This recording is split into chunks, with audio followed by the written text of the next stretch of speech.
আপনি তো কুমারী সৌরগকে পাকা কথা দিয়ে দিয়েছেন।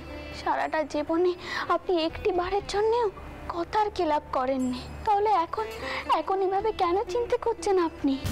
জানি আমি মেয়ের বাপ, মেয়েদের সুখের জন্য আমি সবকিছু করতে পারি। আপনি কারোর জন্য নিজের মান খোয়াবেন, আর সেই দিকটা দেখার বার আমার।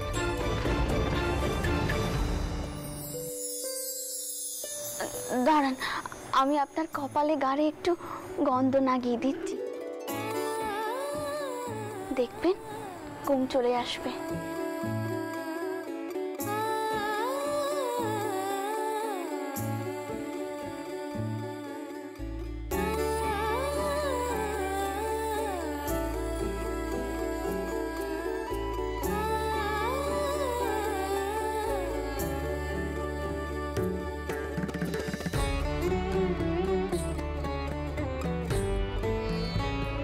রানী, আমি ভাবছি সরাসরি প্যারিমোহনের সঙ্গে কথা বলবো। কি বিষয়? বলবো সে যেন তার পরিবারের সঙ্গে কথা বলে, কুমারীকে নিয়ে সে যেন কলকাতায় থাকে। আমি তাদের সব রকমভাবে সাহায্য করব। আচ্ছা, ওরা জানবাজারের বাড়িতে থাকুক না। আপনি কি কইছেন কি? আপনি একটু কান্ত হন। আপনি যদি এইসব কথা কন তাহলে সকলে কইবে আপনি পেট্টমি বেটাকে কিনে নিয়েছেন, তখন কুমারী মায়েরই বদনাম হবে। আপনি তো এসব কিচ্ছুটি বোঝেননি। আচ্ছা আপনি বলুন, আমার বাবা যদি পেট্টমি আপনার সাথে বিয়ে নিয়ে কথা কইতো তবে কি বাবা মশাই এই বিয়েতে রাজি হতেননি? আপনাকে বোঝাতে বোঝাতেই যে আমার সারাটা জীবন গেল। আপনি এত চিন্তা করবেন না, বিয়েটা আগে হতে দিন, তারপর দেখবেন সব কিছু ঠিক হয়ে গেছে। আমি সারাটা জীবন তোমার শুধু বকাই শুনে গেলাম। আমি আর কি করব? আমি তো তোমার মতো করে সব ভাবতে পারি না। আপনি রাগ করলেন? আপনি অন্য দ্বারাই ভাবেন বলেই কিন্তু আমি এই কথাগুলো কইলাম। আপনাকে অস্থির দেখলে যে আমি স্থির থাকতে পারিনি। যমুনা পুলিনে কদম্ব কাননে ভ্রমিব সখী মোরা দুজন। কি করছেন কি আপনি? চুপ করুন। কত রেত হয়েছে সে খেয়াল কি আপনার আছে? সকলে যে ছুটে আসবে। সত্যি রানী, সময় কি করে বয়ে যায়। চার মেয়েকে যখন দেখি তখন আমার মনে হয় এরা তো বড় হয়ে গেল কবে। এই তো সেদিনের কথা, তুমি আর আমি মুকিমপুরের মহলে এই গানখানায় গাইছিলাম।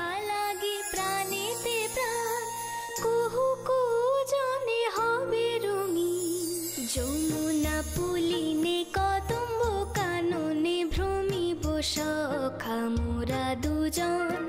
কলো কলো জল ছলো ছলো প্রেমে দেখো কেমনে করে কুজন। দিনগুলো কিভাবে হারিয়ে গেল। এদিকে বৌঠান কতকাল হয়ে গেল তীর্থে গিয়ে পড়ে আছেন।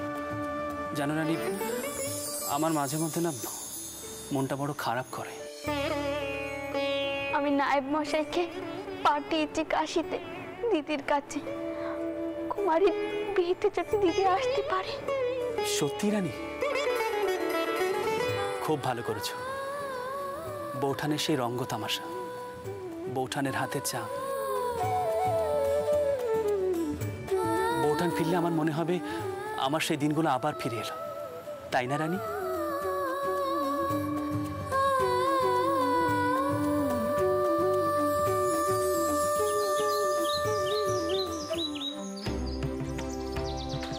এসো এসো, সাবধানে নিয়ে এসো, সাবধানে নিয়ে এসো। এসো, সাবধানে আসো, আটু এগো। কে কোথায় আছো?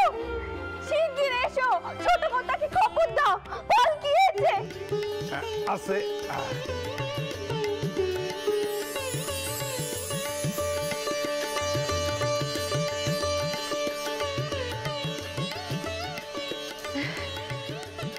কতকাল পর এই বাড়িতে পা রাখলো। আর তুমি তো কাশি ছেড়ে এখানে আসতেই চাইছিলে না। তা হ্যাঁ বড় বৌমা, তোমার শরীর ঠিক আছে তো? আসলে এতটা পথ এলে তো। ওই তো বৌরা নিয়ে এসে গেছে।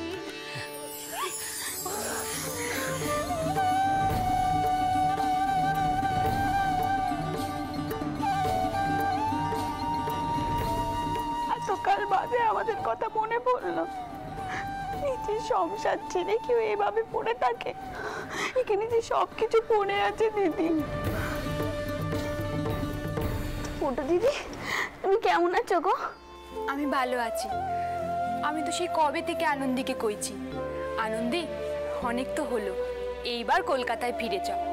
ও তো কিছুতেই আসতে চাইছিল না। আসলে বাবা বিশ্বনাথের চরণ ছেড়ে ঠাকুরপো কোথায়? বাড়ি আছে তো? রানী, একজনকে বলে দাও তিনি যেন ঠাকুরপোর খোঁজ না করেন। নায়েব মশাই, আমি সত্যি আপনার কাছে কৃতজ্ঞ যে এতটা পথ আপনি নিজে গেছেন। কি যে বলেন ছোট কর্তা, এতকাল ধরে এবারে নুন খাচ্ছি আর এটুকু করব না, তা কি হয়? নায়েব মশাই, আপনি এবার থেকে সেরেস্তায় বসা শুরু করুন। সামনে বিরাট কাজ, আপনাকে ছাড়া সম্ভব নয়। অবশ্যই অবশ্যই, আপনি একদম চিন্তা করবেন না, আমি সব সামলে নেব। আমি তাহলে এখন আসি, আজ থেকেই সেরেস্তায় বসা শুরু করি। যে নায়েব মশাই, আমি আপনার জন্য জল খাওয়ারের ব্যবস্থা করছি, কিছু মুখে দে, তারপর কাজে লাগুন। তুমি আবার কেন কষ্ট করবে মা? না না, এতে কষ্টের কি আছে, আপনি যান। গোমস্তা মশাইও সেখানে আছেন। বেশ, এই পালকি তোলো, পালকি তোলো। এই দেখো, তোমরা আবার হাঁ করে দাঁড়িয়ে রইলে কেন? এসো এসো এসো।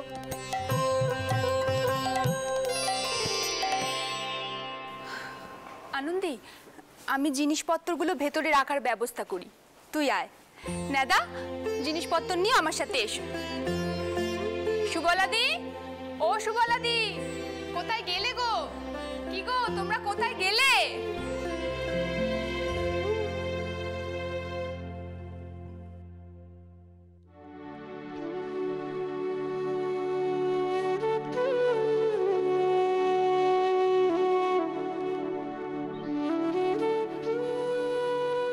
আচ্ছা, আজকে কি বউটানার টাউপর অভিমান মিটবে?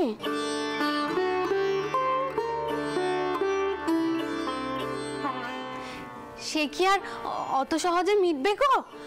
আগে তাকে চা করে দিতে হবে, পাটার মাংস চপ বেজে দিতে হবে, তবে না গিয়ে তার মান পড়বে।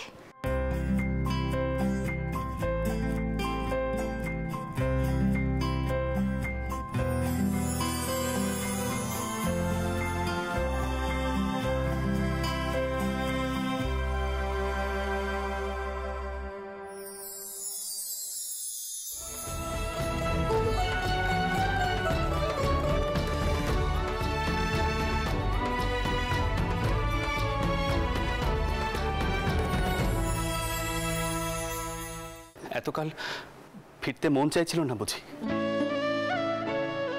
কতবার লোক পাঠালাম, পত্র পাঠালাম, কিন্তু আপনি ফিরলেন না।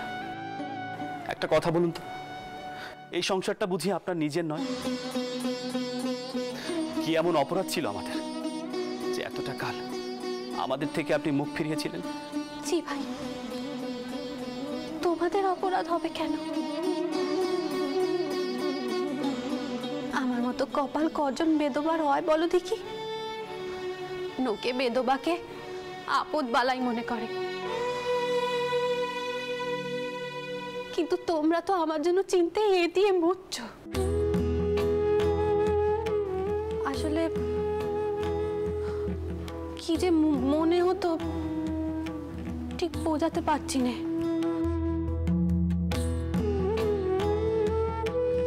কাশিতে একরকম জীবনযাপনের অভ্যেস হয়ে গেছিল। বাবা বিশ্বনাথের মন্দির, গঙ্গারতি, বিশ্বনাথ গলি, কাশির বাড়ি, এইসব নিয়ে একরকম ছিল। যতবারই আসার কথা ভাবতুম, মনে হতো আবার সেই 5 রকম নোকের 5 রকম কথা, 5 রকম প্যাচ। এসবের মধ্যে গিয়ে ঢোকাটা কি ঠিক হবে?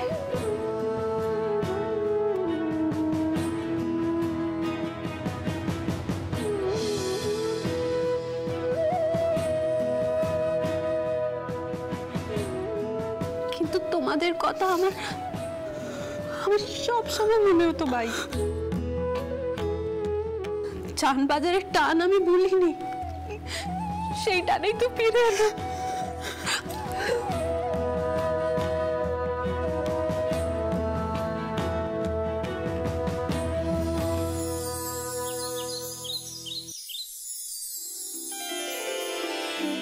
মা দেখুন তো কাকে নিয়েছি। ও মা, বড় বৌমা, বড় বৌমা এসো। তাক মা তাক, দেখি দেখি দেখি মুখখানা। কতকাল পরে দেখলুম তোমায় মা, কতকাল পরে দেখলুম। এতদিন পরে মার কথা মনে পড়লো বুঝি। কেমন আছো মা, কেমন আছো তুমি? ভালো। এতখানি পথ আসতে কষ্ট হয়নি তো মা? না মা, আপনার শরীর ঠিক আছে তো? ওই আছি কোন রকমে, ভালো মন্দ মিশিয়ে চলে যাচ্ছে আর কি। ও বড় বৌমা, সামনে যে বাড়িতে একখানা বড় কাজ হতে চলেছে, শুনেছ নিশ্চয়? আমি কিন্তু বলে দিচ্ছি, তোমাকে ছাড়া কোনো কিছু হবে না। হ্যাঁ, এর মধ্যে আবার কোথাও বেড়াতে যাওয়ার কথা কিন্তু মাথার মধ্যে আনলে চলবে না, আগে থেকে বলে দিলুম। হ্যাঁ, আসলে ছোট বৌমার পাশে থাকবার মতো তো তেমন কেউ নেই। সরোজ বৌমা চলো, সেও তো বাপের ঘরে চলে গেল। তার বাপের অবস্থা ভালো নয়, এখন তখন দশা। আর এই এত বড় বাড়ির কাজ ছোট বৌমা একা হাতে সামাল দেবে কি করে বলো দেখিনি? তুমি এসে গেছো, এখন আমি একেবারে নিশ্চিন্তি হয়েছি। তুমি পাশে পাশে থাকলে সব কাজ উদ্ধার হয়ে যাবে, আর ছোট বৌমা একটু দম ফেলার ফুরসত পাবে। বড় নাথ বউ এসে শুনলুম। কোথায়? এই যে আমার। তাক তাক তাক, বেঁচে থাকো মা। ভালো আছেন? আর আমার ভালো টাকা, এই বুড়ির এবার যাওয়ার পালা। ও কি কথা পুলটাকমা, এমন কথা তুমি মুখেও আনবে না। আরে বাবা, আগে আমার সব কটা মেয়ের বিয়ে হোক, তাদের ছেলে পিলে দেখো, তারপর তো যাওয়ার কথা ভাববে। ওরে বাবা, তাহলে তো আমার অক্ষয় বড় মায়ু চাই রে। সামনে এমন শুভ কাজ, আর এইসব অলক্ষণে কথা না কইলে হচ্ছে না। ভালো লাগে না এসব কথা শুনতে। বড় না বউ এসে। হ্যাঁ, ও মা এসো বাচ্চা, এসো। বাবা, ঠিক আছে ঠিক আছে বাচ্চা, ঠিক আছে। ঠিক সময়ে পড়েছো বড় নাথ বউ, বুঝেছো? আরে বাড়ির বউ বাড়ির কাজে না থাকলে চলে?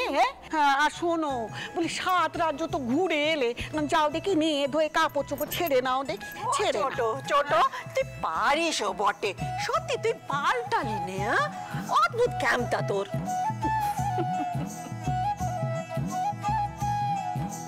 কই বলছি, বৌঠানের প্রণাম টনাম সারা হলো?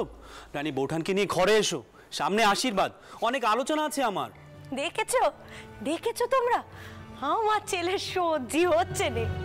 ওর বউটানকে সকলে দখল নিয়ে রেখেছে, আমার ছেলের মোটে সহ্যি হচ্ছে নে। শোন বাবা, তোর ওই আলোচনা টালোচনা এখন মোটে হবে না, এই বলে দিলুম। হ্যাঁ, ছোট বৌমা শোনো মা, বড় বৌমাকে নিয়ে তুমি তোমার মেয়েদের কাছে যাও দেখিনি। তোমার মেয়েরা বড় হওয়ার পর থেকে বড় বৌমা তো তাদের চোখে দেখেনি। যাও মা যাও, বড় বৌমাকে নিয়ে যাও। দিদি, ও দিদি, তুমি চলো আমার সাথে, এসো। তুমি মাকে কেন কিছু কইলে না মেজ দিদি? তুমি মন থেকে এই ব্যবস্থা মানতে পেরেছো তো? পারবে সোনা বেরিয়ে গিয়ে থাকতে? আচ্ছা মেজ দিদি কি কইতো বল? তুই কি জানিস নে, বাবা মশাই নিজে ওনাদের কথা দিয়েছেন। কথা দিয়েছেন তো কি, সে কথা তো ফিরিয়ে নেওয়া যায়। আর দাদা, তুমি কি শুধু বই পড়ে যাবে, কিছু কইবে না? তোর কথা শেষ হলে তবে তো বলবো। তোর তো কথা শেষই হয় না। যা কইছো, এক এক সময় এমন পাকা পাকা কথা কয় যেন সব বোঝে। বুঝি তো, এস রাজকানা ছাড়া মেজ দিদি সুখী হতে পারবে না, সে যত ভালো গড় আর বর হোক না কেন। এটা আমি খুব ভালোই বুঝি। আমি মাকে কইব এ বে হবে না। না, আমি বারণ করছি ছোটকুকি, এই কথা তুই কাউকে কইবি না। বাবা মশার কানে যেন এই কথা কিছুতেই না ওঠে। মনে রাখিস, এ বিয়ে কিন্তু বাবা মশাই ঠিক করেছেন। ও এসব এসব কি হচ্ছে? ঠাকুরপো কি কুমারের ইচ্ছের বিরুদ্ধে বিয়ে দিচ্ছে নাকি? হ্যাঁ, পরাণ গেলেও তো সে এমনটি করার মানুষ নয়। মেয়েদের ইচ্ছে অনিচ্ছের দাম তো তার কাছে অনেক বেশি। বউ, সে অনেক কথা দিদি, এতকাল তো কাউকে পাইনি পরামর্শ করার জন্য। এখন তাক সেসব কথা। তুমি বরং এসো, ভেতরে এসো। দেখ দেখিনি তোরা আমার সাথে কে এসেছে, পেন নাম কর। বড় মা, তোরা সব কত বড় হয়ে গেছিস। সেই কোন ছোট্টবেলায় তোদের দেখেছিলাম। তোদের সকলের আমাকে এখনো মনে আছে? হ্যাঁ, দাঁড়া, আগে তোদের ঠিক করে চিনে নি। তুই হলি করুণা, তাই তো?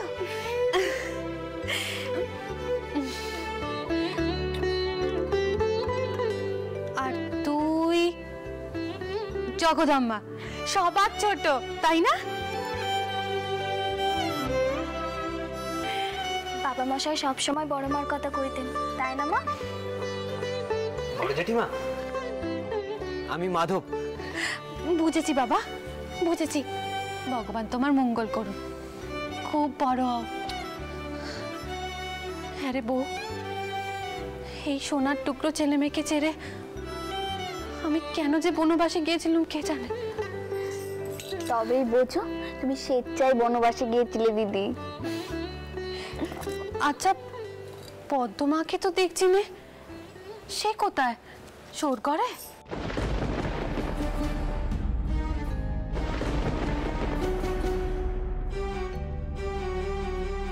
না দিদি, বলছি জামাই এসেছে, কদিন একে নিয়ে থাকবে।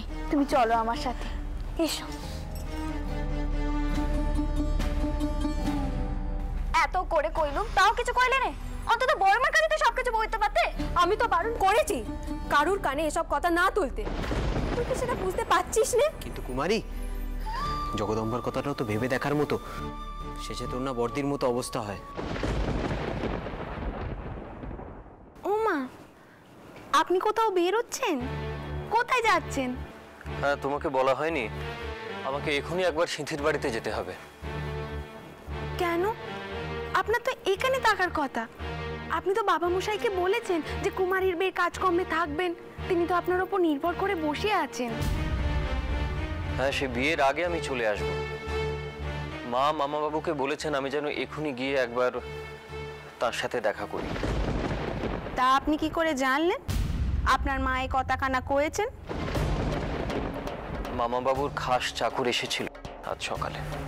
বাহ, অমনি আপনি সমস্ত কিছু ভুলে সেখানে চললেন।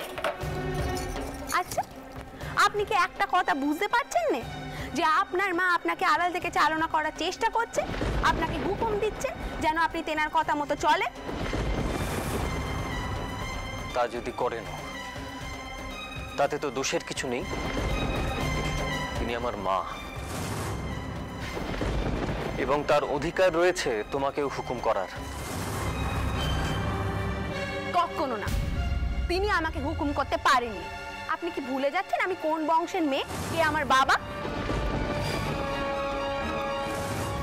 বেশ, তাহলে তুমি থাকো তোমার বংশ পরিচয় এবং তোমার বাবার ধন সম্পত্তি নিয়ে। এই বাড়িতে আমি জলগ্রহণ পর্যন্ত করবো না। ক্ষমা করবে, আমার ভুল হয়ে গেছে। আমার মুখ ফসকে কথাগুলো বলে ফেলেছি, আমায় ক্ষমা করে দেন। আমার ভুল হয়ে গেছে। আসলে যখনই আপনি ওই বাড়িতে যাবার কথা কন, আমি ভাবি আপনি আর কখনো ফিরবেন না, আর কখনো আপনার মুখ দেখতে পাবো না। আমার দিকটা একটু ভেবে দেখুন। আমার ভুল হয়ে গেছে, আমি আর কখনো এইসব কথা কইব না। আমি কান ধরছি যে আমি না কাজ দিচ্ছি।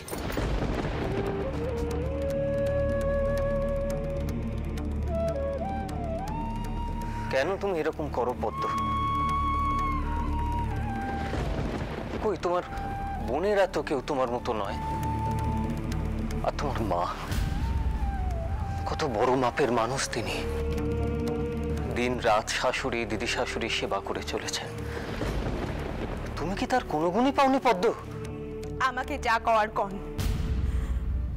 যা শাস্তি দেবার দেন, কিন্তু আমার মার সঙ্গে আমার কেন তুলনা করছেন? যে মানুষ নিজের সংসারের কথা না ভেবে, নিজের মেয়েদের দুঃখ কষ্টের কথা না বুঝে চিরটাকাল মহান হয়ে থাকতে চায়, তেমন মানুষ হওয়ার দরকার আমার নেই।